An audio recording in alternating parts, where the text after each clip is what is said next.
Hey guys, so in these few set of videos, we are trying to understand the art of the state creation, that is dynamic programming. And in this particular video, we are trying to understand tabulation versus memoization with the help of a code. And by the end of the code, we will also compare these codes with respect to the parameters we discussed in the previous section, that is ordering of states, recursiveness, and space optimization. Now, to understand the problem, we have taken the symbol example of Fibonacci series from the previous problem, where dp of n is the nth term of Fibonacci number. dp of n has a recursive value of dp of n is equals to dp of n minus 1 plus dp of n minus 2, and dp of 0 and dp of 1 are the base cases with value dp of 0 equals to 0 and dp of 1 equals to 1. And the topological ordering in which you need to solve the problem is 2, 3, 4, 5, 6, 7. And this topological ordering is only relevant in case of tabulation, not in the case of memoization. So all right, let's just move on ahead with the code. So basically, let's say these are the steps that I'm going to take. First, I'm going to code the tabulation tabulation version of the code for this problem. Then I'm going to code the memoization version of the code, and then I'm going to optimize the space complexity of the tabulated version of the code. All right, so let's just get into that. All right, so let's call a function Fibonacci n. Let's create a function n. It takes in an integer value n. And also before we get into this, let's just have a few constants on the value of n. So for this problem, I'm going to have very small constants on the value of n, that is n is greater than equals to 2 and n is less than equals to, let's say, 12. And the reason for this constant is I have not actually introduced you guys to the concept of modular arithmetic. All right, so basically what happens is a large value, Fibonacci of 100 or 200, even though this value is very small, Fibonacci of 100, this term 100 is very small, the value of Fibonacci of 100 is very high, because Fibonacci series grow exponentially. All right, so if you guys want to check about it, you might want to Google that. So because of that, we basically cannot store a huge Fibonacci number in an integer value. All right, so that's why we have decided to keep the value of n greater than equals to 2 and less than equals to 12 for this problem. All right, but that will not actually affect the quality of our code. So let's just move on with that. So first I'm going to create an array to represent the states of the dp, and since there are n plus 1 states from 0 to 1 for numbers from 0 to n, so I'm going to create an array of size n plus 1. Then I'm going to initialize the base cases, that is dp of 0 equals to 0 and dp of 1 equals to 1. All right, now I'm going to iterate over a loop from 2 to n. Why? Because this is the topological order. All right, first I have to solve the second state, then third, then fourth, then fifth. So I'm just going to loop from 2 to n. All right, and I'm going to solve the orders in this order. So for int I equals to 2, I less than equals to n, I plus plus. Now for each I am going to compute the ith state, right? So for that, all I am going to do is dp of I is equals to dp of I minus 1 plus dp of I minus 2. All right, now towards the end I am going to return the value of dp of n, that is the value of the nth state. And that's how we code a simple tabulative version of the code. And the time complexity for this is obvious, it's O of n. If you do not know why this is O of n, we had discussed this in one of the previous videos of dynamic programming, so you might want to check that out. So basically for now I'm just going to write the time complexity for this is O of n. All right, now first create a global array. All right, with time you will not even need to create a global array, but for now, just for sake of better understanding, I'm going to create a global array that is going to represent the states of the dp in here. And let's call this array int dp, and let's make this dp of size 13. All right, and then we will also create a boolean array v, and it will also be of size 13. All right, now let's just understand the value of these two, the meaning of these two arrays. So the first array, it actually stores the value of nth state of dp. Okay, so basically let's say dp of I'm talking about dp of 10, so this will store the value of 10th state of dp, that is 10th Fibonacci number. All right, and v, let's say v of 10 is equals to 1, it will represent that dp of 10 has been solved before. All right, if v of 10 is equals to 0, it means that dp of 10 has not been computed. If v of 10 is equals to 1, it means that dp of 10 has been computed. All right, so this is the meaning of these two arrays. All right, now since we have these two arrays, let's just create a wrapper function. All right, so basically whenever we are trying to memorize, we need to have a wrapper function. So let's just define the wrapper function first. So a wrapper function takes in the value of the state. So it actually, so it does two things. All right, so first thing, it does multiple things, not two things. All right, so first things what it does is it takes in the value of the state as a parameter, then it check if this particular parameter corresponds to a base case. If not, then it continues, then it checks if this particular state has been solved before or not. If this particular state has been computed before, it will just return the value of dp of n. All right, if not, if this particular state has not been computed before, it will compute it, then it will mark it as solved, and then it will return the value of dp of n. All right, so let's just code this up. All right, so first thing that we need to do is we need to add the base cases. All right, so for this problem, the base case will be if n is less than equals to 1. So in that case, just return n. All right, why? Because dp of 0 is equals to 0. So if you pass 0, you need to get 0, and if you pass 1, you need to get 1. That's why for if n is less than equals to 1, I'm going to return n, and this is the base case corresponding to these two cases in here. Now the second thing over here is I need to check if this state has been solved before or not. All right, so for that I need to check in the visited array. So if v of n return dp of n, it means if this has been solved before, just return the value of dp of n. If not, compute the value of dp of n. So dp of n is equals to Fibonacci of n minus 1 plus Fibonacci of n minus 2. So just remember, you have to use the wrapper function in here to compute the value of this recurrence. Why?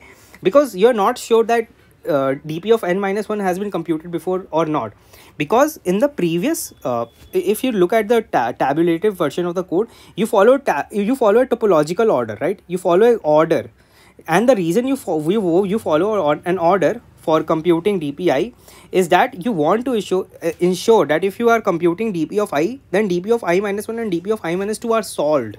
All right, but in this case you actually do not follow any order. All right, because I have already discussed before in the previous section, in memoization you do not really follow any order.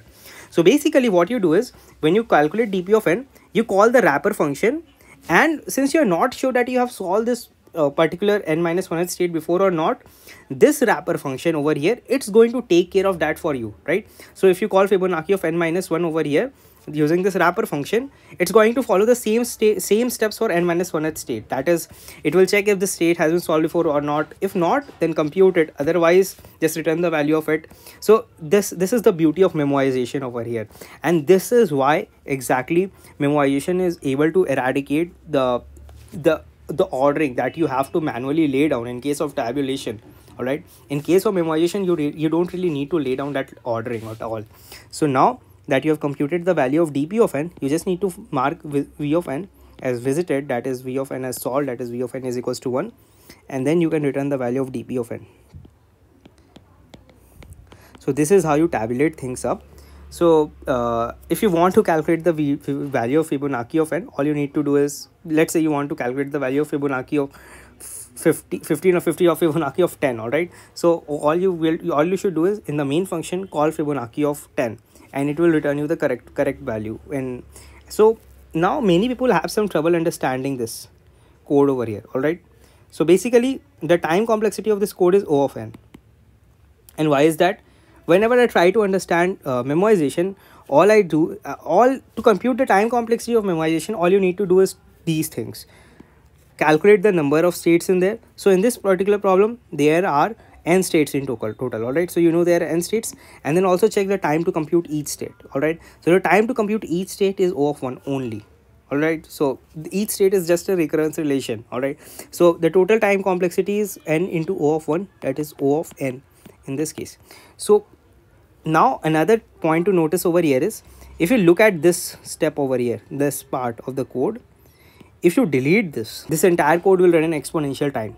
All right, so and hint here is that basically a particular state won't be solved in one time. All right, a particular state might be solved multiple times, and that's the reason for this. So basically you can also draw a recurrence tree in for that case and try to infer why the time complexity is something like that. You will realize that there are 2 to the power n different nodes you are computing in that case, so the time complexity becomes exponential. So I will leave that as an exercise for you guys. I already give you a lot of it. So moving on, now if I look at these parameters that we laid down, I know that now memoization is recursive. All right, so memoization is recursive, and I know that in memoization ordering of states is irrelevant. You have to follow the proper ordering of states in case of tabulation, but in memoization you do not really need to follow that, and that we have already shown with the help of these codes. All right, now let's just talk about the third parameter, that is space optimization. So basically, if you notice, currently the space to complexity of both of these codes is O of n. All right, so how do I actually remove this O of n for the case of tabulation? And for the case of tabulation, I would remove this O of n space complexity, and I would replace this with O of 1 space complexity. That is, I'm going to solve this problem in O of 1 extra space. That's all. So how do I solve this? It's very straightforward, guys. For Fibonacci series, it's not actually going to give you that much of feel, but as you start solving more difficult DP problems, that is knapsack and other problems, in that case the space optimization is going to make a lot of sense. All right, in that case you'll actually truly understand the feeling of the space optimization. So let's get to it. All right, now if you notice over here, then I'm going to write down some base cases over here first. That is, int a is equals to 0 and b is equals to 1.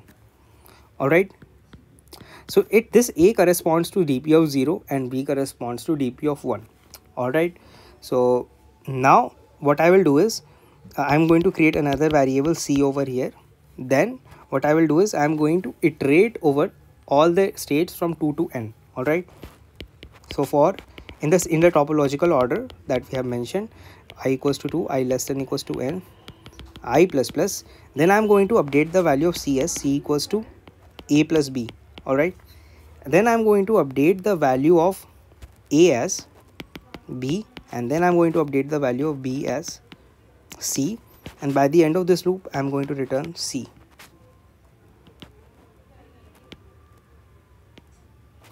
And this is going to give me my final answer. All right, but how does this actually work over here? All right, this is a very simple code and it's very straightforward to understand. So just to give you a theoretical understanding of it, most of you guys would have understood this by now, but just for the sake of it, I'm going to give you a theoretical understanding of this. So the theory is, let's say you want to compute the ith state. All right, and you know the value of a is corresponding to and you know the value of b. Okay, now a is corresponding to I minus second state, and b is corresponding to I minus first state.